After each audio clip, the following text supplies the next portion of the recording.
नाज़रीन, बड़ा इंटरेस्टिंग दिन था आज और उसमें सबसे बड़ी हैपनिंग तो आज की ये थी कि इमरान खान मुकम्मल तौर पर आपको आज बदले बदले इमरान खान नजर आए। उन्होंने बड़ा लंबा तकरीबन कोई घंटे से ऊपर का उन्होंने खिताब किया आज।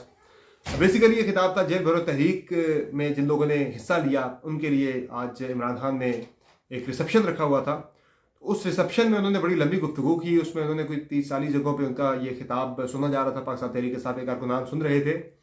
तो इस खिताब में सबसे इम्पॉर्टेंट जो 3 बातें थी मेरी नज़र में, उसमें एक चीज़ तो ये थी कि इमरान खान ने अपनी सोच, अपना अंदाज सियासत मुकम्मल तौर पर बदला है आज। और बिल्कुल आज एक मुख्तलिफ इमरान खान नज़र आया। आज इमरान खान ने दूसरी चीज़ यह है कि जो मुझे नज़र आई मुख्तलिफ, यानी कि वो ये था कि कोई तनकीद किसी पे नहीं थी, बल्कि तनकीद से ज़्यादा वो अपना उन्होंने एक प्रोग्राम दिया। बेसिकली इमरान खान ने अपनी CV पेश की पाकिस्तानी अवाम को भी और इस्टेब्लिशमेंट को भी।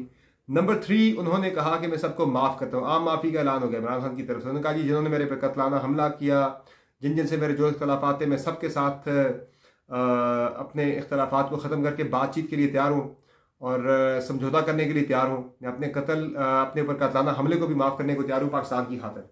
तो बिल्कुल बदलाव आज नज़र आया इमरान खान की सोच के अंदर। उन्होंने अपनी इलेक्शन कैंपेन भी आज से शुरू कर दी है पंजाब और KP की असम्बली के इंतखाबात के लिए। इंपॉर्टेंट चीज़ ये थी कि उन्होंने आज तमाम स्टेक होल्डर्स को ये दावत दी कि बातचीत करते हैं, मिल बैठ के एक ही दिन इलेक्शन का कोई रास्ता तलाश करते हैं। ये बहुत बड़ी हैपनिंग है, बहुत बड़ी पॉजिटिव चेंज है पाकिस्तानी सियासत के अंदर कि वो इमरान खान जिनके बारे में कहा जाता था वो किसी के साथ बातचीत करने को तैयार नहीं है, आज वो बातचीत करने पर राजी हो गए हैं। अब देखते हैं कि PDM जो बड़े अरसे से कह रही थी कि इमरान खान किसी से बात नहीं करता, हम तो सारा कुछ ठीक करना चाह रहे हैं, आज हुकूमत आपके पास है। अगर इमरान खान पोजीशन में बैठ के आपको मुज़ाकरात की दावत दे रहा है, बातचीत की दावत दे रहा है, तो मेरे ख्याल से इससे आइडियल मौका कोई हो नहीं सकता कि कोई बातचीत की तरफ मामला लेके जाया जाए। सवाल ये भी होता है कि इमरान खान ने ये जो बात की है आज इनसे पीछे तो नहीं हट जाएंगे, यूटर्न तो नहीं ले लेंगे। तो मैंने आपको याद है कि 3 रोज पहले मैंने आपको खबर दी थी एक। वो खबर क्या थी? वो खबर ये थी कि पीपल्स पार्टी और नून लीग के अंदर बहुत ज़्यादा ये तशवीश पैदा हो चुकी है कि इमरान खान के इस्टेब्लिशमेंट के साथ मामला ठीक होना शुरू हो गए हैं। वो जो इख्तलाफात थे वो अब अंदरूनी खाना वो इख्तलाफात दूर हो रहे हैं और कोई एक अंडरस्टैंडिंग डेवलप हो रही है। तो वो चीज़ें मुझे उस डायरेक्शन में जाती हुई अब अमलन दिखाई दे रही हैं। चूँकि ये जो इमरान खान ने बातें की हैं इस पर नाज़रीन पसे पर्दा इस वक्त मैं बड़े अरसे से ये कहता आ रहा हूँ कि कौमी असम्बली के और सूबाई असम्बली के इंतखाबात एक ही दिन होंगे। इसके लिए कौमी असम्बली के इंतखाबात पीछे आते हैं या पंजाब और KP के इंतखाबात आगे जाते हैं, इंतखाबात एक दिन होने हैं। ये बात बहुत पहले कन्वे कर दी गई थी हुकूमत में या हुक्मरान इत्तेहाद में बैठी जितनी भी जमातें उन सबको कन्वे कर दी गई थी। तभी वो ये कोशिश कर रहे थे कि जितना स्ट्रेच करके हम पंजाब और KP असम्बली के इंतखाबात को आगे ले जाएं उतना बेहतर होगा। लेकिन जब वो ऐसा करने में नाकाम हो गए, सुप्रीम कोर्ट ऑफ पाकिस्तान रुकावट बन गई ऐसा करने में। सुप्रीम कोर्ट ने ये जब इंटरवीन किया सारे मामले के अंदर और ये मेक श्योर करने का कहा कि 90 रोज़ के अंदर इंतखाबात करवा दें। 90 रोज़ में तो नहीं हो रहे, 100 रोज़ के अंदर इंतखाबात ही हो रहे हैं। लेकिन अब चूंकि इंतखाबात हो रहे हैं, वो जो कोशिश थी कि अक्टूबर तक स्ट्रेच करके ले जाएं वो तो हो नहीं रहा। तो अब फिर उन्हें भी ऐसा करना पड़ रहा है कि वो भी सोच रहे हैं इस बारे में। जो खबर जो मेरे पास इत्तलात हैं वो यही है कि इस वक्त पसे पर्दा तमाम स्टेक होल्डर्स, चाहे वो पॉलिटिकल हों या नॉन पॉलिटिकल हों, उनमें एक अंडरस्टैंडिंग डेवलप हो चुकी थी पहले ही और एक सोच बिल्कुल पाई जाती थी हर किसी के अंदर, इंडिविजुअली भी और ओवरऑल बतौर मजमूई भी, कि इंतखाबात मुल्क के अंदर एक ही दिन होने चाहिए। अगर इंतखाबात पंजाब के और KP के पहले हो जाते हैं, बाकी बाद में होते हैं, तो ओवरऑल इंतखाबात के नताइज के ऊपर दोनों जगहों पर असरात मुरतब हो सकते हैं। वो इलेक्शन का मज़ा नहीं रहेगा जो होना चाहिए।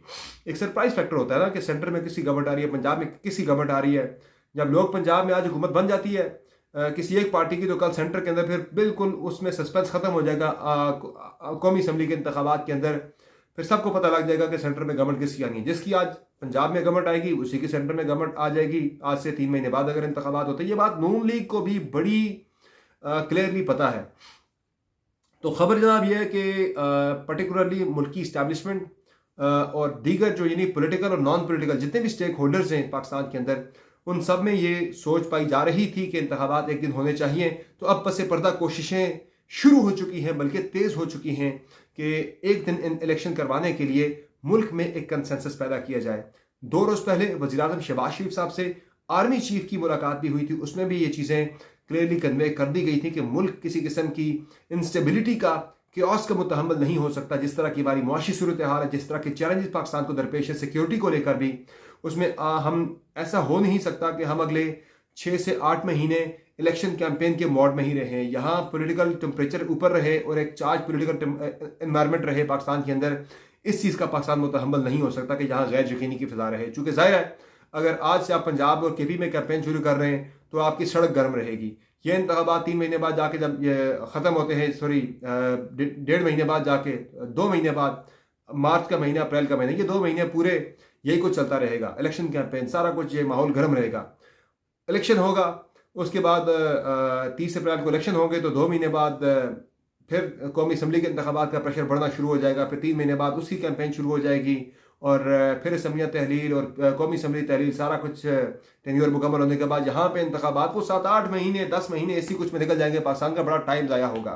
तो कन्विंस करने की कोशिश यही की गई है। इसमें अब इलेक्शन कमीशन की, मैंने आपको पिछले हफ्ते भी मैंने बताया था आपको कि अब इलेक्शन कमीशन भी ये बोझ उठाने को मजीद तैयार नहीं है। उन्होंने भी इलेक्शन कमीशन के अंदर भी ये सोच पाई जाती है कि अब इंतखाबात हो जाने चाहिए पाकिस्तान के अंदर, पूरे मुल्क में इंतखाबात हो जाने चाहिए। और पुराने सेंसस पे अगर होते हैं तो पुराने सेंसस के ऊपर ही कर दें। आजकल जो डिजिटल सेंसस पाकिस्तान तहरीक इंसाफ के दौर में सेंसस से मुराद यानी कि ये जो मरदमशुमारी शुरू हुई थी वो प्रोसेस भी तेज़ कर दिया गया ताकि मरदमशुमारी जल्दी जल्दी हो जाए। तो 6 महीने हम कह दें जी कि अब तो हल्का बनियों के लिए 6 महीने चाहिए ताकि इंतखाबात यहाँ पे ना हो सके। वो कोशिश थी सारी, लेकिन अब मैं दोबारा वही बात करूँगा कि वो मुल्क की ताकतें, वो मुल्क के इदारे, वो मुल्क के अहम स्टेक होल्डर्स के जिनकी बात मानी जाती है पॉलिटिकल पार्टीज़ के अंदर, यानी मैं इस्टेब्लिशमेंट की बात कर रहा हूँ, फ़ौज की बात कर रहा हूँ, अब उनके अंदर ये रियलाइजेशन मिलिट्री इस्टेब्लिशमेंट की जो क़यादत है, फौजी क़यादत है, उसके अंदर पाई जाती है कि पाकिस्तान के अंदर इंतखाबात एक दिन होने चाहिए और ये इंस्टेबिलिटी पाकिस्तान के अंदर से ख़त्म होनी चाहिए, चूँकि ये मुआशी और सिक्योरिटी दोनों सूरत हाल से पाकिस्तान के लिए बेहतर नहीं है। तो वो जो एक शक व शुबा था इस्टेब्लिशमेंट PDM की साइड पर कि इमरान खान के मामला ठीक हो गए हैं, वो वाक़यातन चीज़ जो है वो दुरुस्त नज़र आ रही। जो इमरान खान ने आज कहा कि मैं अपने कत्ल माफ़ करने के लिए भी तैयार हो गया हूँ, उन्होंने कहा मैं समझौता करने के लिए तैयार हूँ, पाकिस्तान की खातिर मैं समझौता करने के लिए तैयार हूँ, मैं सबसे बातचीत करने के लिए तैयार हूँ। तो ये बहुत बड़ी चेंज है, बहुत बड़ी एक पॉजिटिव थिंग है। और मेरे ख्याल से ये एक इमरान खान ने बिल्कुल बहुत सारी PDM की कोर्ट में डाल दी बड़ी होशियारी के साथ। अब जो प्रेशर है सारा, पहले तो कहते थे कि देखें जी हम तो इमरान खान से बात करते हैं, वो बात करने को तैयार ही नहीं होता। तो अब जब वो बात करेंगे किसी से कि भाई, यानी कि किसी से मुराद आपको पता है किससे बात करेंगे, वो अब कह नहीं सकते उन्हें कि इमरान खान बात नहीं करता, वो तो बोलेंगे भाई इमरान खान तो बात करने के लिए तैयार है, अब आप बैठे, मुल्क के तमाम मामला आपके हाथ में हैं। ये जो इस वक्त नाज़रीन उजलत है वो अब नजर आ रही है। आप देखें ना, 2-3 चीजें मैं आपको दिखाता हूँ, आपके सामने रखता हूँ, जिससे नजर आ रहा है कि PDM को भी अब अपना इक़्तिदार ज्यादा देर चलता हुआ दिखाई नहीं दे रहा। 3 मिसालें मैं आपके सामने रखता हूँ। पहली मिसाल ये है कि आप देखें कि ये जो बाराको मैंने आपको जो मंसूबा है बाईपास है, उसमें कितनी तेज़ी दिखाई जा रही है कि 2 हादसा हो चुके हैं एक हफ्ते के अंदर। शटरिंग गिरी पहले, फिर उस दिन ब्रिज गिर गया नीचे, उसके गार्डर्स गिर के नीचे। जल्दी इसलिए शहबाज शरीफ साहब जल्द अज जल्द 23 मार्च है उसके करीब उसका इफ्तिताह करना चाहते हैं। प्रेशर रखा हुआ है CDO के ऊपर कि फटाफट मंसूबा तैयार करें, मैं इसका इफ्तिताह कर लूँ, चूँकि पता है कि मैंने इतना अरसा रहना नहीं है। नंबर 2, आप देखें कि आज एक बड़ी हैपनिंग हुई। आज अपोजिशन लीडर राजा रियाज साहब को बुला के शहबाज शरीफ साहब ने अपने पास उनसे मुशावरत की चेयरमैन नैब के तकर्रर के वाले से। जितनी जल्दबाजी दिखाई गई चेयरमैन नैब के तकर्रर के वाले से, एकदम आज छुट्टी के दिन हफ्ते के रोज बुला के मुशावरत करके चेयरमैन नैब को लगा भी लिया गया।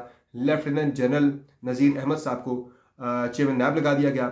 और चूंकि अब अगर आप इंतखाबात एक ही दिन करवाने की तरफ जाते हैं ना नाज़रीन, तो उसके लिए आपको आईनी तरमीम करनी पड़ेगी फिलहाल, और उसके लिए आपको पाकिस्तान तहरीक इंसाफ को असेंबली के अंदर वापस लाना पड़ेगा। तहरीक इंसाफ असेंबली के अंदर वापस आती है, पहले ही उन्होंने शाह महमूद कुरैशी को leader of the opposition nominate कर दिया हुआ है। शाह महमूद कुरैशी अगर असेंबली के अंदर लीडर ऑफ द अपोजिशन का ओहदा संभाल लेते हैं, उसके बाद आप चेयरमैन नैब का तकर्रर अगर आप करते तो फिर आपको शाह महमूद कुरैशी के साथ मुशावरत करनी पड़ती। इसलिए जल्दी जल्दी राजा रियाज के साथ मुशावरत करके उन्होंने चेयरमैन नैब लगा दिया। यानी कि ये मैं आपको बता रहा हूँ अर्जेंसी, ये एक बहुत ज़्यादा जो है ना एक जल्दबाजी आपको दिखाई दे रही है। एक इस वक्त जो है ना बहुत ज़्यादा एक स्पीड अप करके चीज़ों को फटाफट रैप अप किया जा रहा है कि भाई निकलें ये काम फटाफट करके, कल को क्या पता ना हो सकें ये। तीसरा, आप देखें कि जो इस वक्त 5 रुपये पेट्रोल सस्ता किया गया, उससे महंगा होना था लेकिन सस्ता किया गया। IMF के साथ मुआहिदा आपका बिल्कुल अटका हुआ है और आपने पेट्रोल सस्ता कर दिया, तो ये एक्सपेक्टेड नहीं था। तो ये भी जो चीज़ें इंडिकेट कर रही हैं कि भाई साहब ये इन्हें बहुत जल्दी है, अब इन्हें लग रहा है कि हमें किसी दिन भी हमारा धर्म तख्ता हो जाएगा या फिर हमें मजबूर कर दिया जाएगा कि हम इंतखाबात में जाएं ही जाएं। अब जाना पड़ेगा इंतखाबात में, इसलिए वो ये सारी चीज़ें कर रहे हैं। तो अब नाजरीन दूसरी साइड पर अगर आप देखें तो जो इदारे हैं वो बड़े क्लियर हैं कि वो ज़्यादा क्राइसिस बर्दाश्त कर नहीं सकते। तो ये चीज़ें मुझे अगले चंद दिन के अंदर रैप अप होती हुई दिखाई देंगी और इस वाले से कंसेंसस पैदा होना शुरू हो जाएगा। मैं आपको एक और बड़ी खबर देता हूँ जो मेरे पास पहुँची है कि ख़बरें ये हैं कि मौलाना फजलुर रहमान साहब ने रब्ता किया है, इमरान खान को पैगाम भेजा है सदर आरिफ अलवी के ज़रिए। और मौलाना फजलुर रहमान साहब ने डायरेक्ट मुलाकात नहीं की आरिफ अलवी साहब के साथ। मौलाना फजलुर रहमान साहब के जो करीबी नुमाइंदे हैं, जो उनके इंतहाई बाएतमाद बंदे हैं, हाजी गुलाम अली साहब जो कि इस वक्त गवर्नर KP हैं, वो मिले थे आरिफ अलवी साहब के साथ। उन्होंने आरिफ अलवी साहब को पैगाम भेजा हाजी गुलाम अली के ज़रिए और आरिफ अलवी को ये कहा कि आप बात करें इमरान खान साहब के साथ, हम बातचीत करने को तैयार हैं, कोई एक नेगोशिएटेड सेटलमेंट जो है, ऐसा कोई हल आगे वे फॉरवर्ड निकालने के लिए तैयार है। बताने वाले तो ये भी बताते हैं कि मौलाना साहब इतने ज़्यादा ईगर हुए इस वक्त खान साहब के साथ बात करने के लिए, उन्हें इंगेज करने के लिए, कि वो तो इस हद तक आ गए हैं कि उन्हें नज़र आ रही है जो KP के अंदर शिकस्त, तो वो तो कह रहे हैं कि सीट एडजस्टमेंट भी अगर हो जाए तो वो करने के लिए भी खान साहब के साथ वो इस वक्त तैयार बैठे हुए हैं। इतने ज़्यादा वो इस वक्त डेस्परेट हो चुके हैं। लेकिन इमरान खान को भी कहा गया कि आपने अकड़ना नहीं है, आप एक पॉजिटिव जेस्चर दिखाते हुए आप झुकाव दिखाएं और बातचीत के लिए आप अपनी रजामंदी जाहिर करें। तो ये दोनों तरफ से चीज़ें जो आपको है ना हैपनिंग्स, ये आपको एक ही दिन कौमी असम्बली और तमाम मुल्क के अंदर सूबाई असम्बलियों के इंतखाबात की तरफ जाते हुए दिखाई दे रहे हैं। और अगले 3-4 रोज़ के अंदर चीज़ें बहुत हद तक क्लियर हो जाएंगी और चंद वीक्स के अंदर तो मुझे लग रहा है कि कौमी असम्बली की तहलील और एक ही दिन इंतखाबात के हवाले से कंसेंसस आपको पैदा होता हुआ नज़र आएगा। आई होप कि ये जो डेवलपमेंट्स है पाकिस्तान के लिए अच्छी होंगी, पाकिस्तान के फेवर में होंगी और एक बेहतर हल है ही इसी में कि तमाम स्टेक होल्डर्स बैठ के वो मसाइल का हल निकालें, पाकिस्तान के मुस्तकबिल का कोई सोचें कि भाई किस तरह से हमने आगे बढ़ना है। इसी में पाकिस्तान की बेहतरी है, इसी में पाकिस्तान का भला है। उम्मीद है कि ये बातचीत के जरिए पाकिस्तान के हल निकाले जाएंगे और एक ही इलेक्शन की तारीख पे तमाम पार्टी रजामंद हो जाएंगी।